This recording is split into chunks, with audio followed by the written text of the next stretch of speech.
WPMI.com. Well, happening now, the partial government shutdown continues with no end in sight. Congress is not in session tomorrow, and there is a holiday next week.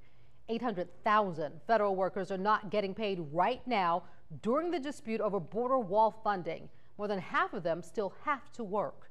That includes hundreds of Coast Guard members here in Mobile. They continue to serve, always ready, while their families suffer financially. You have people like myself and my husband and thousands of others that live paycheck to paycheck. We're not the only ones. Casey Cummings' family has made it through government shutdowns before. This is the third one in 2 years and fifth one in 15 years. This shutdown is different.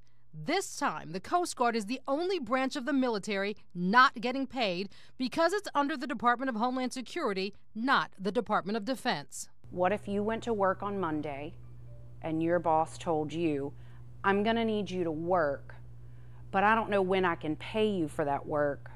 How long would you be able to stay at that job? Her husband has no choice. As a Coast Guard member stationed at ATC Mobile, he has to keep working. You have two choices. You can work and not get paid, or you can not work and go to jail. Those are the two options that you have. The first of the month is right around the corner, and no paycheck could mean some families lose their home, their car, their insurance coverage, even their cell phones. I'm very, very grateful that I have landlords who are also my friends, and they are very understanding, and they said, you know what, you do what you need to do, you pay us when you can. Not all of my bills are that friendly. While the Cummings family and so many other Coast Guard families try to make ends meet, Casey wants people to understand the fight between politicians in Washington has real consequences here on the Gulf Coast. And I want people to realize that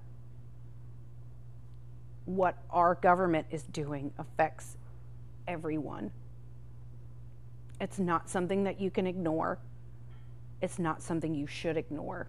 You should open your eyes, call your Congress people, call the president, and make it right. Well, hundreds of thousands of other government workers considered essential are also working without paychecks, including the FBI, TSA, the Border Patrol, and even the Secret Service members who protect the president. None of them will be paid until the shutdown is resolved. Another